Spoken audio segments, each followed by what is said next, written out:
Hey guys, what's up? In this video we are going to discuss what is possibility diagram. In the previous videos we have seen probability, relative frequency, or we can say probability, experimental probability, and here it is also the probability, but here we will discuss the probability in terms of diagram, which is called possibility diagram.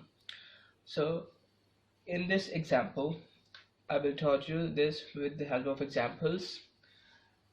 In this example here we have a coin, and one side it is head, on the other side we have tails. So if the coin is rolled twice, okay, here we have thrown it, we can say here we have written its results. We can say here first throw, in the first throw it can be head or tail, and here in the second throw here it also can be head or tails. Clear? It means that here if we roll it twice, so we are going to write all the possibilities here and here for the first throw and here for the second throw, and you can also write it for the first throw here, and you can also write the possibilities for the second throw here. It means that you can also interchange it. Alright, so here what is the possibility? We can say that all of them, we can say both of them are heads or tails, or we can say head tails or tails head. Okay, in this what we are going to do actually, because we have to see that here whether in both the throws we have heads or tails, we can say. So here we are going to write heads from here and also heads from here. It means that here if I look at this box, this is the common box for this head and this head. You can see like this one, this is the common box. So here we can say here I will write this head here and this head here. Clear? So it means that here there is a probability that here in the first throw if it is head, and in the second throw if it is head, so there is a probability that here in both the cases, in both the throws, we have heads and heads. Clear? Now if we talk about this one, so this is actually in the common box of these two, you can see. Okay, so I will write this heads, I will write this head here, or I can say I can take this head from here and take this tail from here.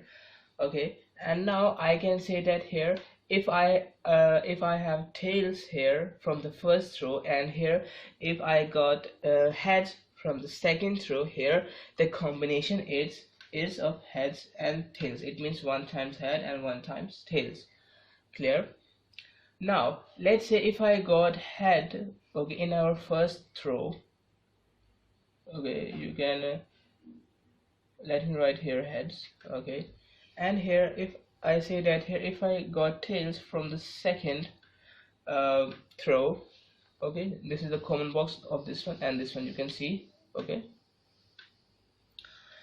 so I can say that the combination is tails and heads, or I can say heads or tails. Clear? It means that here we have to see the whole effect. It means that here if I got here heads in the first row and tails in the second row, so I will get heads and tails. Similarly, if I got tails here in the first row and heads here in the second row, I will got heads and tails. Similarly, here if I got heads in the first row and again heads in the second row, so I will get here heads and heads. And here in the last one, this is the common box of this one and this one, you can see. So here I can take this tails from here and I can take this tails from here. So it means that here if I get tails in the first row and tails in the second row, so I will get tails and tails. It means that the combination is tails and tails. So these four actually, okay, this is the second row, this is the first row, and this is, okay, these whole we can say these all are the number of probabilities. It means that there can be 4 probabilities in which I can get heads and heads, I can get heads and tails, I can get tails and heads, and I can get tails and tails. It means that here we have 4 probabilities. And if we want to find what is the probability that here we will get the same result. Clear? Here if I want to find the probability of this one, that here what if we get same result, it means that here whether I can get heads and heads and whether I can get tails and tails. Clear? So this is actually the same results. It means that here heads and heads. Okay, heads in the first row and heads in the second row, we have same output. Tails in the first row, tails in the second row, we have same results, same outcomes here. So here I can say that here the outcomes is 2. Why? Because for we can say the first outcome will be heads and heads, second outcome can be tails and tails. So there are actually 2 successful outcomes divided by total successful outcomes, divided by total number of trials, we can say, or we can say total number of probabilities, we can say, which is 4. 1 2 3 4, you can see. So here I will get the probability 1/2. Clear? Now if I say that here what is the probability that here I can get at least one head? What is the probability that I can get at least one head? So you can see here at least one head is present, here also at least one head is present, and here also at least one head is present here, and here no head is present here. So it means that here there are 3 possible outcomes: whether I can get heads tails, whether I can get heads, and whether I can get tails head. So here these all are possibly outcomes. In all of these I can get at least one head. So I can say that here the possible the successful outcomes are 3, and here we have 4 here in the denominator, which is the total number of we can say trials, we can say. Okay, and if I looked at here I can get tails. Okay, tails and tails only. Here I want to see the probability that in the first row and second row I can get only tails. It means that here this is the, we can say, 1. This is the one that here in the first row and in the second row I can get tails and tails. So here the possible outcome will be 1. The successful outcome will be 1, because here we have only one this type. Okay, so here now this time the probability is 1/4. So that's how we can check the probability, the possibility, we can say, from a possibility diagram. And we can also do it without this diagram, but this topic is about possibility diagram. Alright, now this one here, actually here we have 2 dice. Let me write here.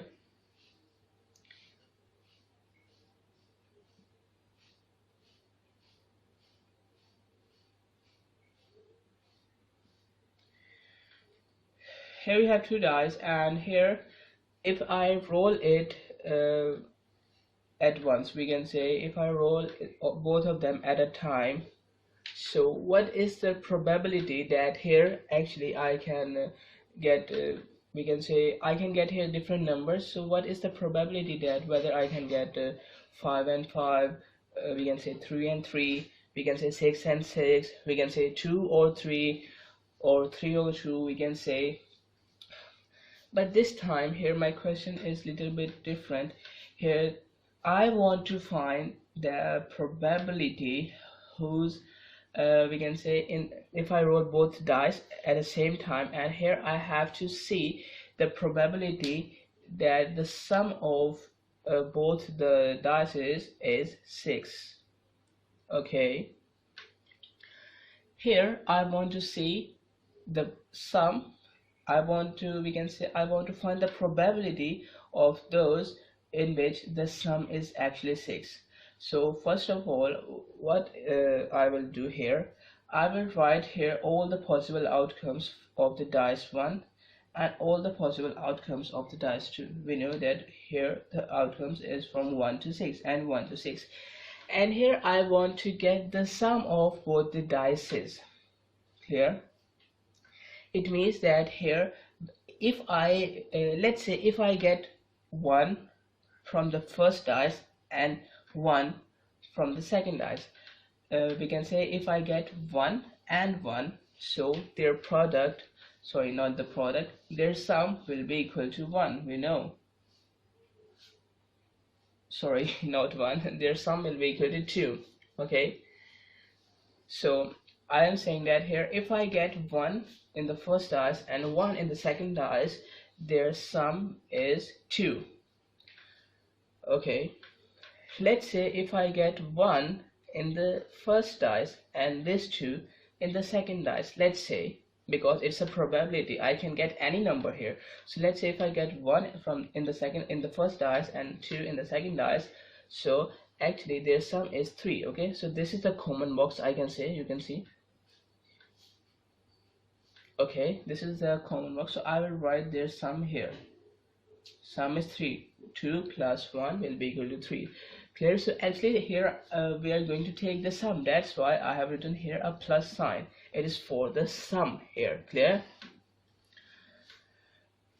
Alright, let's say here if I get 1 in the first dice and 3 in the second dice, so here I will get 4 as a sum. Similarly, we have to solve all of these here.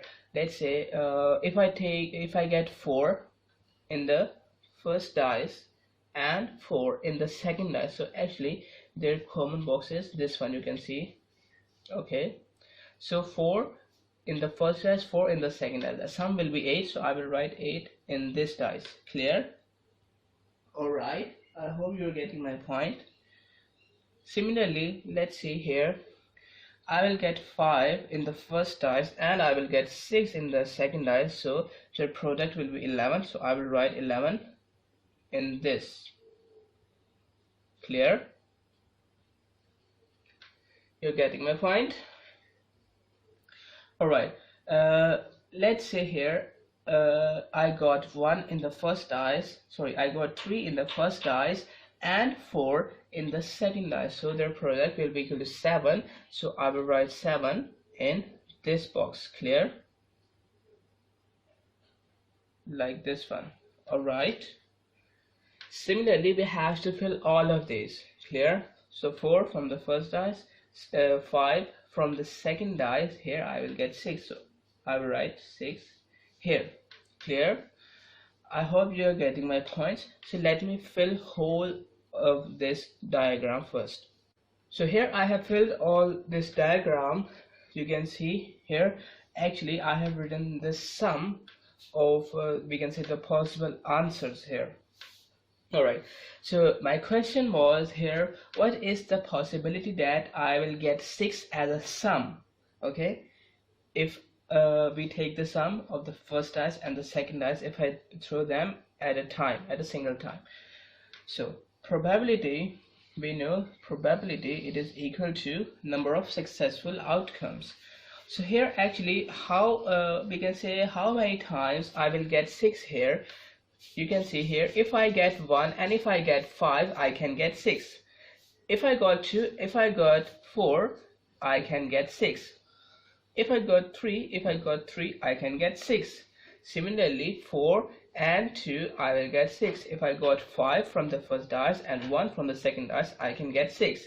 So you can see here 1 2 3 4 5. Clear? Here we have 5 times, here we can get 5 times 6. Clear? Here we can get 5 times 6 in this we can say in this diagram, we can say in this trial. Okay, it is more nice to say in this trial. Here I can get 5 times 6. So actually the number of possible, we can say successful outcomes is 5, because here is a probability to get 5 times 6. Or we can say here we can say the probability is that here I can get here 6 in 5 different ways. Clear? And here I have to divide it by the total number of possible outcomes, we can say the total number of outcomes here. So you can see 1 2 3 4 5 6. Okay, 1 2 3 4 5 6, and here also 1 2 3 4 5 6.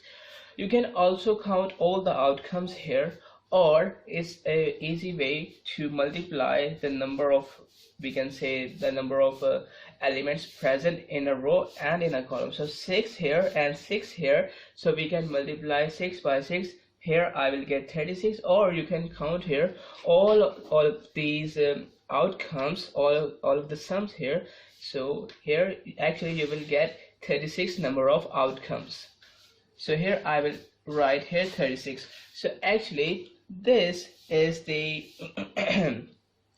probability that here I can get 6 as a outcome. Here this is the probability, or if I want to see this in a decimal form, so here it will be equal to, let me write it, it will be equal to 0.138. so this is the probability that here I can get 6 as a sum. Clear?